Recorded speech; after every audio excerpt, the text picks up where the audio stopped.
Sinners ne mérite pas de gagner tous les Oscars, le Grand Rex nous humilie, Timothée Chalamet, Emma Stone battent des records, Nathalie Portman hypocrite et Lobos dans Supergirl est catastrophique. On va parler de tout ça.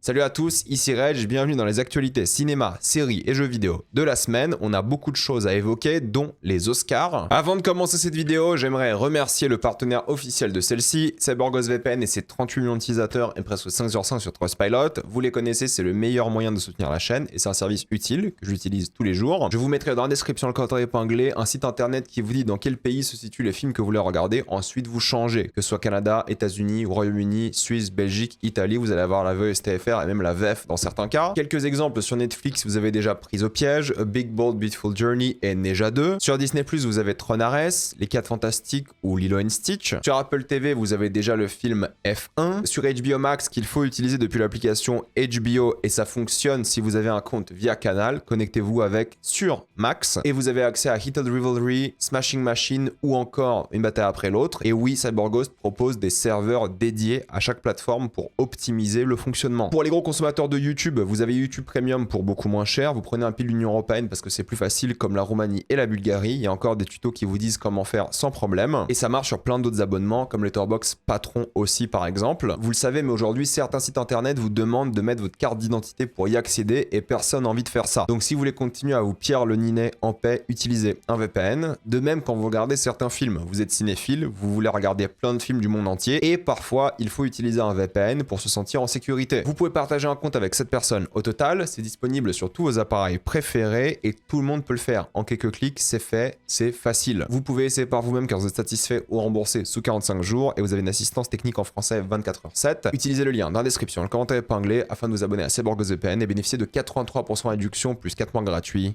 Foncez sur l'offre. Mais on va commencer avec le Grand Rex qui a décidé de proposer des places de cinéma à 50 € pour l'avant-première de Marty Suprême en présence de Timothée Chalamet et du réalisateur Josh Savdi. Évidemment, payer des places 50 € a créé une véritable polémique. Alors oui, ça sold out, évidemment aussi, mais voici la réaction du Grand Rex. Si j'avais mis les billets à 100 € ou même 500 €, ils se seraient vendus de la même façon. Grosso modo là, le directeur du Grand Rex est en train de préparer des places beaucoup plus chères que 50 €. Parce que oui, tout s'est vendu. Et je pense aussi que s'il mettait 100 € ou 200 €, ça serait vendu aussi. Mais un petit rappel, ça, ce genre de séance avec des réalisateurs, des acteurs, normalement c'est le même prix partout en France. Tu fais pas des suppléments pour dire que le réal est là, l'acteur est là, la star est là. Normalement c'est le même prix et c'est juste un moyen marketing de remplir la salle. Mais le Grand Rex en profite et ils veulent événementialiser tout ça, en faire une salle de concert pour faire de plus en plus d'argent. Une avant-première, d'après le directeur, n'est pas une séance ordinaire, alors que si, normalement c'est une séance ordinaire juste avec la personne en question. Il y a plein de gens qui vont voir des séances à Paris ou n'importe où, d'ailleurs en France, avec la présence du réalisateur et c'est le même prix. Mais depuis que le Grand Rex a augmenté les prix, MK2 a augmenté les prix et plein d'autres cinémas mettent des suppléments pour la présence d'un réal et d'un acteur. Et ça, c'est une mauvaise chose car le cinéma doit rester populaire, doit rester accessible, peu importe l'argent que vous avez le droit de voir aussi les acteurs, le réalisateur, la réalisatrice, peu importe. Là, le Grand Rex, ils sont en train de rendre ce cinéma-là et ces événements une sorte de privilège réservé à une élite. Parce que pas tout le monde peut mettre 50 balles dans une place. Alors oui, il y avait des places à 18 balles qui étaient horribles et des places à 25 €, mais cette mode des places plus chères va se répandre de plus en plus. Le directeur continue en disant c'est une occasion unique pour les fans d'avoir un autographe ou de faire un selfie avec les stars. Voilà, comme un concert, ils sont en train de créer une sorte d'événement autour du cinéma où tu dois venir payer cher pour peut-être faire un autographe ou un selfie avec ton acteur préféré. C'est honteux. D'après moi, normalement, ça a toujours été gratuit et ça devrait rester gratuit entre guillemets, je veux dire sans supplément. Il s'agit pour nous d'une séance prestige à perte où nous immobilisons notre salle toute la journée et où nous ne touchons que la billetterie dont nous renversons la moitié au distributeur. Il faut savoir que ça c'est normal, hein. Tous les cinémas ça marche pareil. Ils donnent la moitié au distributeur, ils organisent toute la salle autour, mais normalement ils ne font pas payer un supplément, peu importe la venue d'un acteur ou pas. C'est absolument dégueulasse évidemment, mais ça a toujours été comme ça avec le Grand Rex. Ils font que des décisions catastrophiques entre les pubs générées par IA, des festivals un peu ridicules. Bref, ils sont anti-consommateurs, ils sont anti-cinéma, ils sont anti-art. Le Grand Rex, eux, ils s'intéressent que à l'argent. Ils veulent avoir des stars, le prestige, juste pour l'argent plus qu'autre chose. On va continuer pour certains films, dit-il, car c'est une question d'offre et demande. Voilà, en fait, ils vous pigeonnent, ils vous prennent pour des débiles. Ces séances-là seront réservées à des Parisiens qui ont l'argent et c'est dégueulasse. Déjà que la vie est dure à Paris, évidemment, parce qu'elle est chère. En plus de ça, ils vont vous faire raquer encore plus juste pour voir un film en avant-première avec peut-être un acteur qui sera présent 5 minutes. Ce n'est pas une projection comme les autres puisque l'équipe sera là. Nous proposons 50 places à l'orchestre, celles qui sont d'habitude jamais rendues disponibles pour le public parce qu'elles sont occupées par les invités du distributeur. Oui, et ils les ont mis à 50 € tout de même pour rentabiliser au max. Je regrette que les gens ne retiennent que les prix sans se féliciter de l'expérience que nous proposons. Ridicule, tous les cinémas proposent ça, sauf que le Grand Rex, il a la chance d'avoir ce faux prestige en réalité parce qu'ils sont très anti-consommateurs et ils dégoûtent. Moi je sais que je serai plus invité, j'en ai rien à foutre. Et c'est ça qui est problématique, c'est qu'ils sont en train de vous prendre pour des pigeons, et c'est honteux. Nous ne sommes pas plus chers que des salles comme le Pathé Palace. Alors le Pathé Palace c'est moins cher, le Pathé Palace il a jamais fait des séances à 50 balles pour l'avant-première d'un acteur. Le Pathé Palace c'est 25 € une séance classique, un peu moins et tout, et ils n'ont pas fait de supplément pour l'instant, en tout cas à ce que je sache, pour l'arrivée d'un acteur ou quelque chose comme ça. Donc moi je trouve ça honnêtement honteux, c'est ridicule, et le Grand Rex de plus en plus, ils font que des choses anti-consommateurs, qui font que vous avez raison un peu de les détester parce qu'ils sont contre vous. Ils ne sont pas pour le cinéma, ils sont contre vous, ils détestent l'art, ils détestent les consommateurs, ils détestent les spectateurs. C'est une salle de spectacle, de concert, hypocrite à certains moments avec une gestion du community management. Rappelez-vous de ce que le community manager a fait sur les réseaux, c'est ridicule, c'est un énorme foutage de gueule, c'est toujours l'une des pires salles de France en termes de confort aussi, d'écran, c'est catastrophique. Le Grand Rex, là encore une fois, prouve qu'ils en ont rien à foutre du cinéma. Bref, je voulais en parler. Raphaël Quenard quitte le projet de Johnny Hallyday, vous savez le biopic qui était prévu dessus pour plein de raisons différentes, il le sentait pas, le planning et tout, donc il ne fera pas ce biopic et c'est peut-être pour l'instant Benjamin Voisin qui va le remplacer. Dans tous les cas, je pense que Quenard aurait fait un bon travail pour faire Johnny Hallyday dans le biopic et je pense que Benjamin Voisin, si c'est lui qui est choisi au final, peut le faire aussi, à voir ce que ça va donner. Je suis curieux, même si le biopic m'intéresse pas du tout parce que c'est encore un biopic français à la Aznavour, enfin un biopic tout court, j'ai dit français, mais au fait ça pourrait être n'importe quel biopic musical, c'est rarement bien. Wildwood de Laika Studio, vous savez le studio de stop motion, sortira bel et bien cette année, en tout cas aux États-Unis, avec une date de sortie en octobre. J'espère que la date sera annoncée en France bientôt parce que j'ai trop hâte de voir ça car j'adore Laika aussi. Est-ce que Unreal Engine gâche le cinéma? C'est le réalisateur Gore Verbinski, réalisateur de Pirates des Caraïbes, qui a récemment dit que Unreal Engine, donc le moteur de jeux vidéo à la base, rend le cinéma un peu moins bien à cause des effets spéciaux qui ont une esthétique très jeu vidéo. Parce que oui, Unreal Engine à la base c'est fait pour le jeu vidéo. Il a un peu raison sur ça et il trouve que cette esthétique jeu vidéo ne marche pas avec la réalité des caméras, le côté photoréaliste des effets spéciaux et il dit qu'ils doivent en général, les artistes d'effets spéciaux, travailler avec d'autres outils et ne pas uniquement se baser sur Unreal Engine qui n'est pas fait à la base pour le cinéma. Alors oui, Unreal peut évoluer, oui, il y a des gens qui l'utilisent plutôt bien, mais il faut faire attention et pas se reposer sur ces outils de base et bosser comme d'autres studios, ILM, Weta, qui ont des outils propriétaires ou autres. Donc il a un petit peu raison sur ça, faut faire attention, et de toute façon il s'y connaît évidemment, mais oui, il faut pas uniquement utiliser un moteur, et il faut vraiment l'adapter au cinéma, parce que le jeu vidéo et le cinéma, peu importe à quel point le jeu vidéo est photoréaliste, une caméra de jeu vidéo ne marche pas comme une caméra de cinéma, et ça c'est important en termes de lumière et tout. Bref, il en parlait en détail en disant que ça peut être un problème, et les gens doivent vraiment faire attention à ça. Pas de Spider-Man 4, encore une fois, Sam Raimi l'a annoncé et confirmé, parce que pour lui c'est la fin de l'histoire de Peter Parker, Mary Jane, et il a pas envie de rebosser sur ça, et je trouve que c'est ok, je veux dire c'est bon, il faut passer à autre chose, c'est fini, on a eu la trilogie, oublions, même si c'était prévu un Spider-Man 4 à l'époque, pour une sortie en 2007 ou 2011, un truc comme ça je crois, bon c'est fini, voilà, il faut passer à autre chose, il faut oublier et il faut évidemment l'accepter. Pour moi c'est ok, il a fait son temps, de toute façon on le reverra dans Secret Wars, c'est comme ça, mais Spider-Man 4 c'est pas nécessaire, après s'il trouve la motivation, l'envie, l'idée, pourquoi pas, mais pour l'instant c'est que c'est pas du tout nécessaire. Super Mario Galaxy le film s'est montré avec une nouvelle bande-annonce et ça a l'air sympathique. Alors moi j'ai pas du tout aimé le premier, je trouve qu'il était vraiment pas bon du tout, mais là ça peut être sympathique, ça peut être une aventure plutôt cool, à voir ce que ça va donner, j'espère que ça sera ok, mais pour l'instant j'y crois pas des masses, mais j'en parlerai évidemment à sa sortie en avril. Dites-moi ce que vous en pensez aussi dans les commentaires, parce que moi je suis pas du tout fan de ça, surtout par rapport au premier qui m'avait énormément déçu. Travis Scott a été montré dans l'Odyssée, il y a une sorte de spot télé qui a été diffusé récemment, et oui, il joue dedans. Bon, je veux dire, il y avait bien Harry Styles dans Dunkerque, ça me choque pas, c'est Nolan, je lui fais confiance.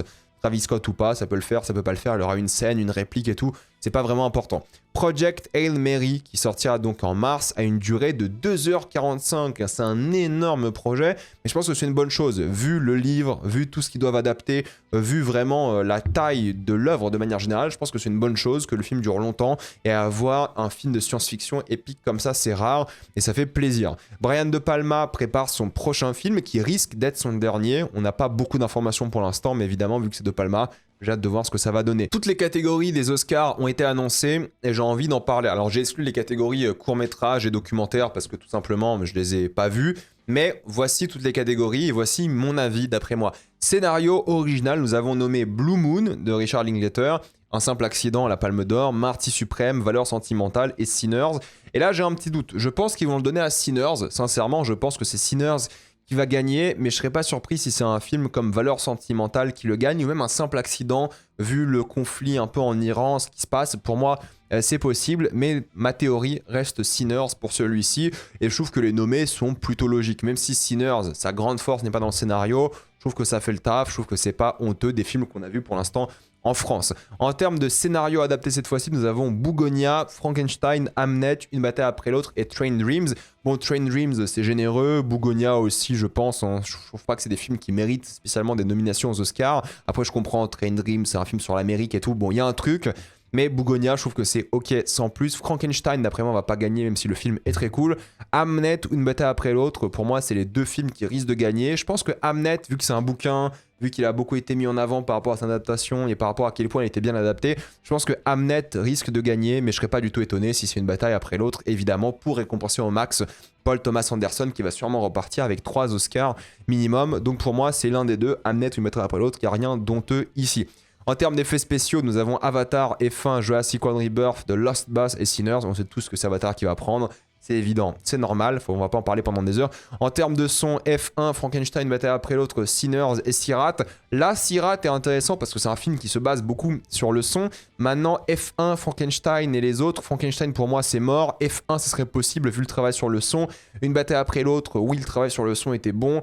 Mais Sinners aussi risque de gagner. Donc pour moi, ça dépend à quel point ils veulent récompenser Sinners. C'est-à-dire que s'ils veulent donner plein de récompenses techniques à Sinners comme le son, oui, Sinners va pas mal gagner, mais je pense aussi qu'une bataille après l'autre va rafler énormément de choses. Donc pour moi, ça c'est une bataille après l'autre, même si je serais pas surpris qu'un film comme F1 l'emporte pour qu'il rechoppe 1 ou 2 Oscars. En termes de production design, entre guillemets, hein, c'est les décors, Frankenstein, Hamnet, Marty Suprême, une bataille après l'autre et Sinners. Pour moi, c'est compliqué celui-ci. Je pense pas que Hamnet va gagner parce que c'est un peu austère, c'est un peu simple, entre guillemets.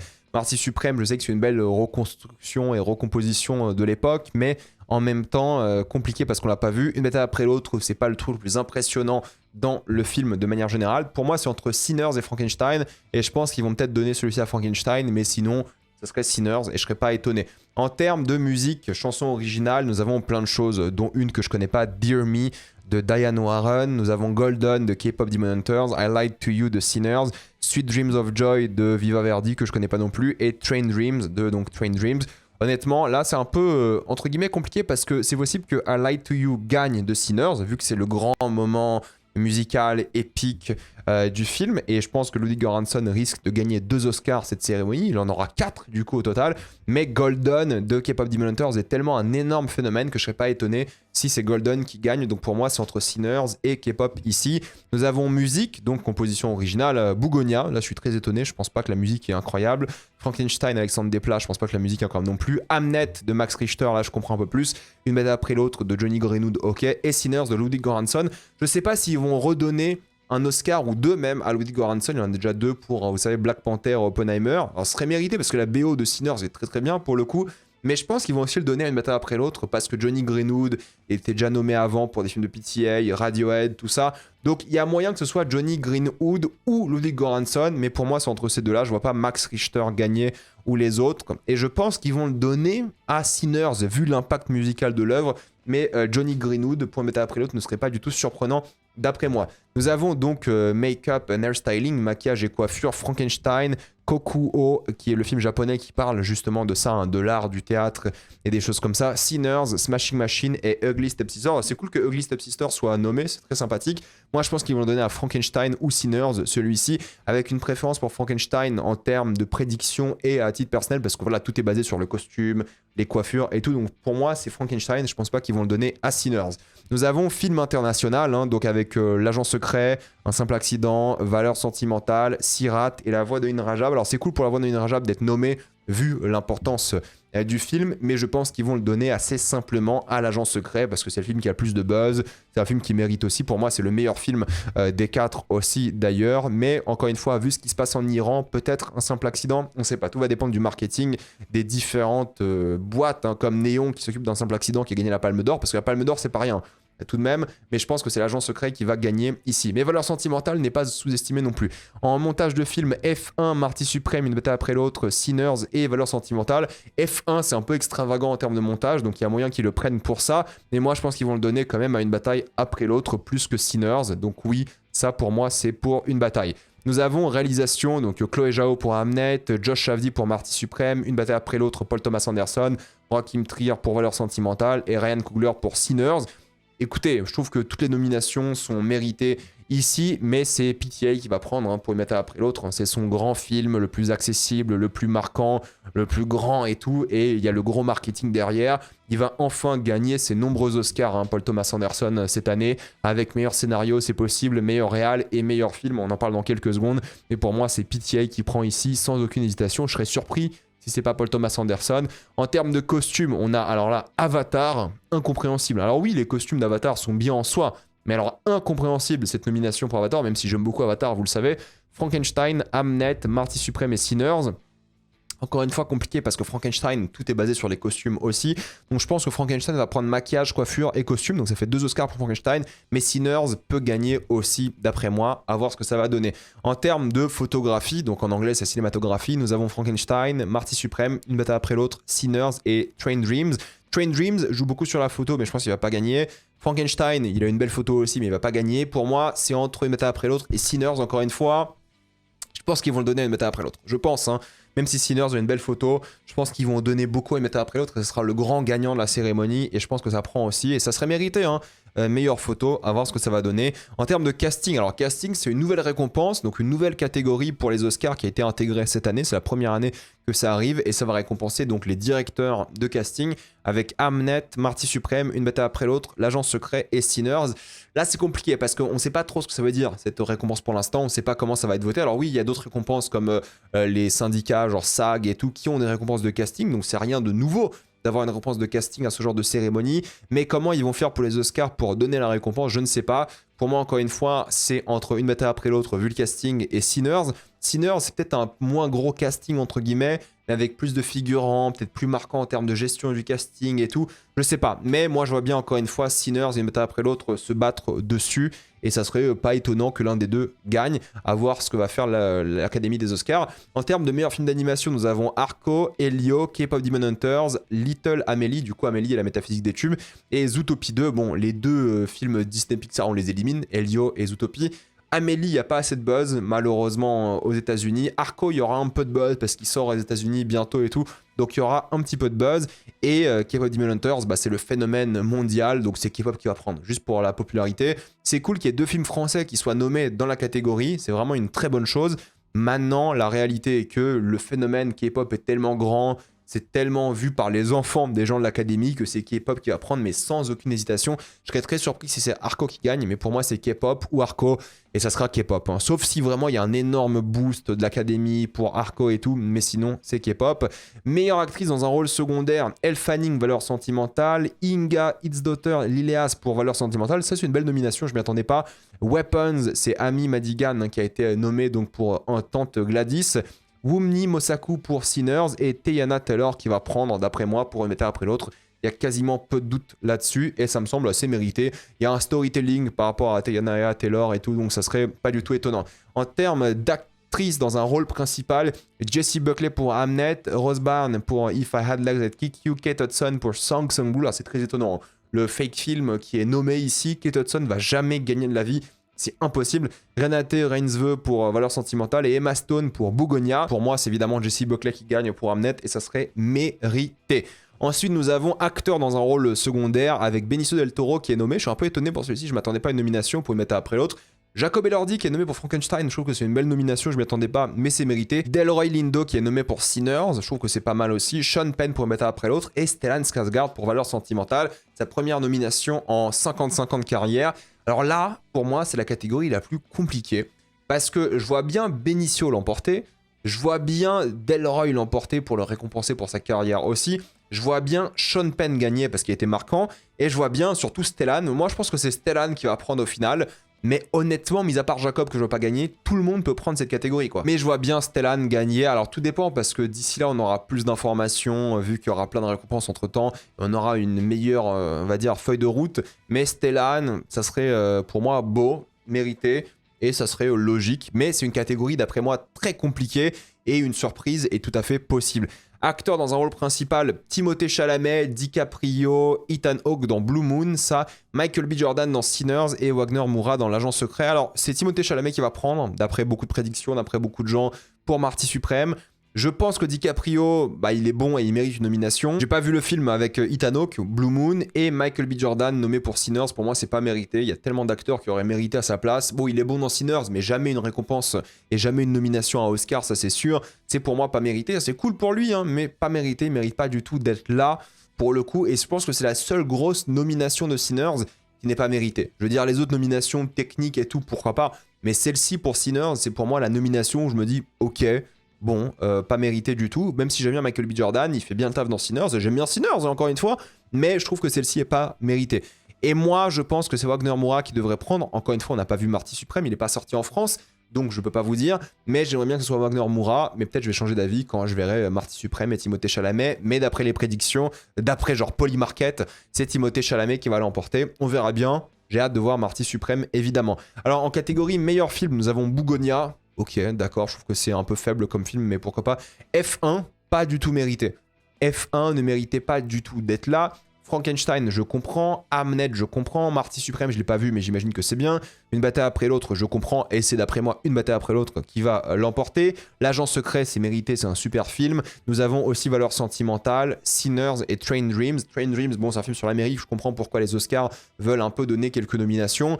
Donc je pense que c'est une bataille qui va prendre, et mis à part F1 et Bougonia, mais surtout F1, je trouve que les nominations, c'est ok. Maintenant, Sinners a battu le record, c'est 16 nominations, c'est le record qui a été tenu par des films comme Titanic avec 14. Alors il y a deux choses, il y a pour moi l'inflation du meilleur casting, c'est-à-dire qu'il y a une nouvelle catégorie dont le truc meilleur casting. Si on compare à l'époque de Titanic et tout, il y avait aussi deux récompenses de son, vous savez, il y avait sound mixing et sound editing, donc bon... Il y a une sorte de mini-inflation par rapport aux films récents, pas forcément par rapport aux films de l'époque, mais il y a en effet une inflation des nominations, et je pense que Sinners, dans toutes les catégories que j'ai citées, oui, les mérite. Alors, il faut savoir que cette année, en termes de cinéma américain, c'est un peu faible. C'est pas la meilleure année de cinéma américain, c'est un peu décevant, c'est pas incroyable. Donc Sinners n'avait pas beaucoup de compétition, et c'est un bon film. Moi j'aime bien Sinners, je l'ai revu un peu à la baisse parce que j'ai beaucoup aimé en salle, je l'ai revu un peu à la baisse à la maison, mais ça reste bien, et je trouve que c'est un bon film que je vais défendre. Maintenant, 16 nominations et devenir le film le plus nommé de l'histoire, bon, tout ce qui compte, c'est les victoires. Donc oui, ça peut être le film le plus nommé, et pourquoi pas, moi ça me dérange pas, je trouve que c'est pas une mauvaise chose, je trouve que c'est cool aussi. Maintenant, je pense pas que Michael B. Jordan méritait, c'est juste ça. Les autres nominations, ok, j'ai aucun problème. Je pense que les autres nominations, ça se tient, c'est logique, mais le Michael B. Jordan, j'ai un peu du mal. Par contre, oui, il y a aussi cette mini-inflation. Mais ça passe, quoi. Pour moi, c'est ok. Et les autres, en termes de nominations, c'est une bataille après l'autre avec 13, Frankenstein avec 9, Marty Suprême avec 9, Valeur Sentimentale avec 9, Hamnet 8, Bougonia 4, F1 4, Agent Secret 4 et Train Dreams 4 aussi. Voilà, c'est des films ok. Je trouve que c'est pas une grosse année pour le cinéma américain. C'est pour ça qu'on a plus de films étrangers aussi d'ailleurs. Mais ça a fait des jaloux. Ça a battu aussi des records pour certaines personnes, dont Timothée Chalamet, qui est donc avec 3 nominations avant ses 30 ans. C'est la première fois que ça arrive depuis Marlon Brando en 1954. C'est évidemment impressionnant. De même pour Emma Stone, qui a donc un nouveau record aussi. 7 nominations à son âge.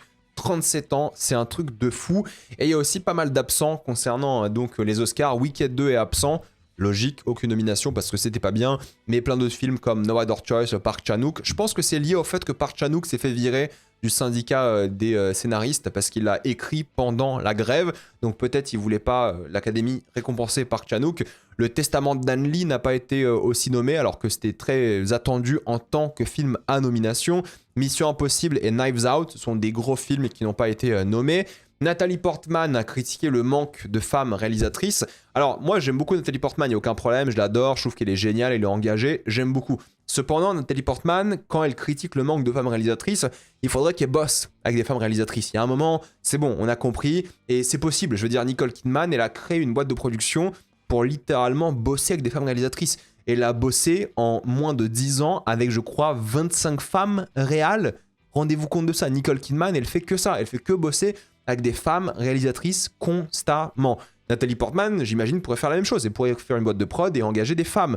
Là, Nicole Kidman, elle le fait. Donc elle pourrait critiquer, parce qu'elle bosse avec des femmes réelles.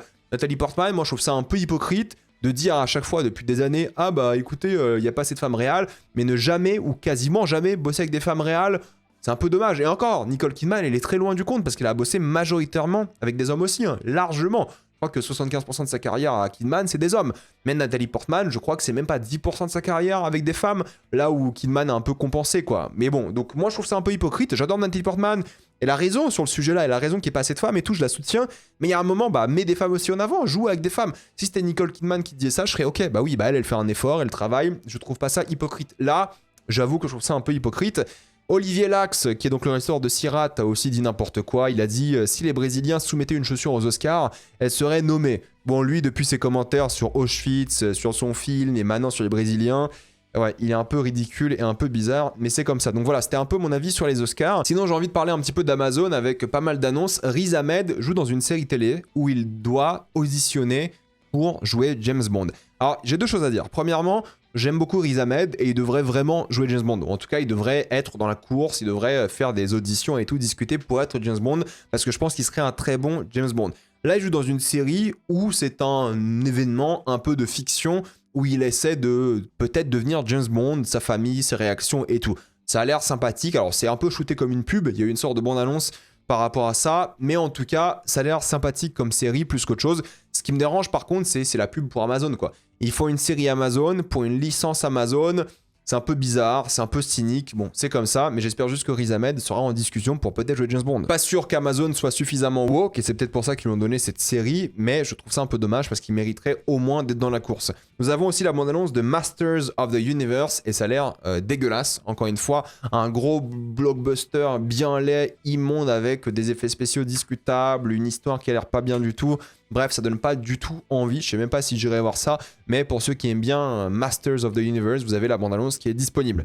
Invincible saison 4 s'est montré aussi avec une nouvelle bande-annonce. La série sortira le 18 mars et on entend donc Thrag, le grand méchant d'Invincible, interprété par Lee Pace, et oui, ça me donne un petit peu envie. Oui, c'est toujours moche, c'est Invincible, c'est normal, mais maintenant on l'a accepté. Dans la série God of War, c'est Max Parker qui va jouer Heimdall, et je suis assez étonné parce que je pensais pas qu'ils allaient faire intervenir ces dieux-là, genre Heimdall et autres, aussitôt dans la série, mais visiblement c'est le cas, et on aura peut-être un casting pour Odin, qui sait, enfin l'acteur d'Odin, il a déjà fait la performance capture, et il pourrait refaire le rôle, parce que Odin ressemble déjà à l'acteur, parce que l'acteur a donné son visage à Odin.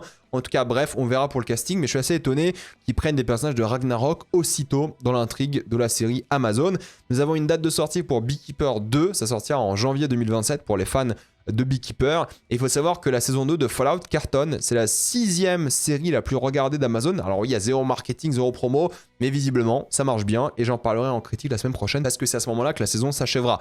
Nous avons aussi des images de Acharné saison 2, ou Beef, en version originale. Ça sort toujours le 16 avril, avec les différents couples ici présents. Nous avons donc Oscar Isaac et Carey Mulligan qui vont donc s'embrouiller, et un autre couple sera présent pour voir ce qui se passe, et eux aussi auront des problèmes. Écoutez, ça a l'air intéressant, ça a l'air bien, j'ai beaucoup aimé la première saison, donc je fais clairement confiance pour ce projet. Nous avons la bande-annonce aussi côté Disney de Maul Shadow Lord, vous savez, la série d'animation sur Dark Maul. Ça, c'est un personnage qu'ils veulent pas laisser couler, hein. Franchement, ils sont accros à Dark Maul, ils font que Dark Maul constamment, mais c'est une série Disney qui a l'air bien pour le coup, ça a l'air sympathique, bien fait, ça a l'air d'une belle série d'animation. Ça sort le 6 avril sur Disney+, pourquoi pas? Je sais pas si je regarderai, mais pour les fans de Star Wars, la série a l'air vraiment bien. Le prochain Evil Dead se confirme de plus en plus. Normalement, le tournage devrait commencer cette année. C'est Francis Galoupi qui donc le réalise. Il a réalisé récemment Last Stop in Yuma que j'ai pas vu pour le coup, et ce sera avec Charlotte Hope, Jessica McNamee, Zach Gilford et plein d'autres acteurs. Le tournage ne devrait pas tarder normalement. Supergirl et plus principalement Lobo se montrent enfin interprété par Jason Momoa et c'est horrible. Visuellement, c'est catastrophique, c'est dégueulasse. Je sais pas pourquoi ils ont montré le Lobo comme ça, mais c'est tellement laid, ça va pas du tout. Alors, je parle pas du personnage, du costume et tout, mais le décor, l'ambiance, quelle catastrophe pour l'instant. Ça donne pas du tout envie de voir ça malheureusement. Bon, on verra Supergirl en juin, mais pour l'instant, Lobo donne pas envie. En termes de jeux vidéo, nous avons pas mal d'informations concernant Ubisoft qui s'est encore cassé la gueule en bourse à cause des nombreuses annonces, dont le remake de Prince of Persia, The Sands of Time qui a été annulé. C'est un peu dommage parce que j'attendais vraiment ce jeu. Il y a 6 jeux qui ont été annulés chez Ubisoft, on n'a pas encore la liste intégrale et 7 jeux ont été décalés. Alors c'est triste ce qui se passe avec Ubisoft en ce moment, j'espère qu'ils vont se relever parce que c'est important que des fleurons nationaux se relèvent et fassent de bons jeux et se rattrapent et des choses comme ça. Mais pour l'instant, l'action en bourse est catastrophique. Ubisoft, c'est méga compliqué. Prince of Persia, c'est annulé. On verra ce que ça donne, mais c'est triste pour Ubisoft, malheureusement. J'espère qu'ils vont s'en sortir. Life is Strange Réunion, c'est donc le jeu qui va reprendre Max et Chloé. Sortira le 26 mars. Il y a une sorte de bande-annonce qui a été diffusée. J'aime bien Life is Strange. Je trouve que le jeu est sympathique. J'aime bien ces deux personnages-là. Maintenant, est-ce que je vais aller jouer à ce jeu-là? Je sais pas. Pour moi, l'histoire, c'est bien conclu. J'ai pas envie peut-être de replonger dans ça. À voir. Et nous avons donc une bande-annonce de 12 minutes de gameplay de Fable qui sortira aussi sur PlayStation 5 d'ailleurs. Et tout me donne envie. Entre les PNJ, les 1000 PNJ avec plein de personnalités différentes, le monde, les visuels, les graphismes, l'humour documentaire. Il y aura des moments à la The Office dans le jeu et c'est trop bien, c'est trop une bonne idée quoi. Ça peut très bien marcher. Fable, ça a toujours été très second degré. Donc un peu, vous savez, l'humour britannique et reprendre les codes de The Office, trop bien, trop une bonne idée. Des acteurs britanniques aussi seront dedans. C'est trop une bonne idée, ça donne grave envie. Moi, j'ai envie de me plonger dans ça, quoi. J'attends plus ça que GTA 6, oui, je sais. Mais en même temps, GTA 6, ils n'ont pas montré de gameplay pour l'instant. Donc, Fable, ils ont montré du gameplay. J'ai envie de voir ça. Le combat a l'air un peu rigide. Ok, ça, on peut peut-être discuter. Ça peut être un peu décevant. Mais en tout cas, le reste, ça donne envie de se plonger dedans, d'être un multipropriétaire, de faire chier tes voisins dans le jeu et tout. Ça a l'air rigolo. Le système de morale a changé. Maintenant, c'est plus une morale genre bien ou méchant. Maintenant, c'est une morale individuelle. Genre, si t'es propriétaire et t'as trop de propriétés, ça va faire chier les gens. Par contre, il y a des gens qui vont t'aimer et inversement. Ça a l'air trop bien. Honnêtement, Fable, j'ai trop envie d'y jouer. Ça a l'air vraiment bien. Maintenant, pour parler des sorties de la semaine, nous avons la série Disney+ Wonder Man qui a de bonnes critiques pour l'instant, qui sort demain. Est-ce que c'est bien, pas bien? On verra. Je sais pas si je regarderai personnellement. Nous avons Shrinking saison 3 qui sort aussi cette semaine. Nous avons The Wrecking Crew, la série avec Jason Momoa et Dave Bautista qui sort aussi. Nous avons Guru qui sort en salle. Ça, j'en ferai une critique ce mercredi. Nous avons Nuremberg qui sort. Reconnu coupable. Dreams de Michel Franco. J'avais bien aimé son dernier, La Memory. Et La Gratia de Sorrentino. Il y a beaucoup de films à voir en salle. Je sais pas si j'aurai le temps de tout voir. Mais voilà, c'était les actualités de la semaine. Dites-moi ce que vous en pensez dans les commentaires. J'ai envie d'avoir votre avis. Avant de quitter cette vidéo, pensez à utiliser le lien dans la description, le compte épinglé afin de débloquer toutes les plateformes de streaming en toute accessibilité, sécurité avec beaucoup plus d'œuvres. Tout ça pour 2,03€ par mois plus 4 mois gratuits. Foncez sur l'offre. Pensez à vous abonner à la chaîne pour voir les prochaines vidéos. Mettez un j'aime, ça aide beaucoup la chaîne. Suivez-moi sur tous les réseaux. Maintenant, toutes les vidéos sont disponibles en mode podcast. Mais suivez-moi aussi sur Instagram, TikTok et Twitch. Et moi, je vous dis à la prochaine fois. Salut à tous.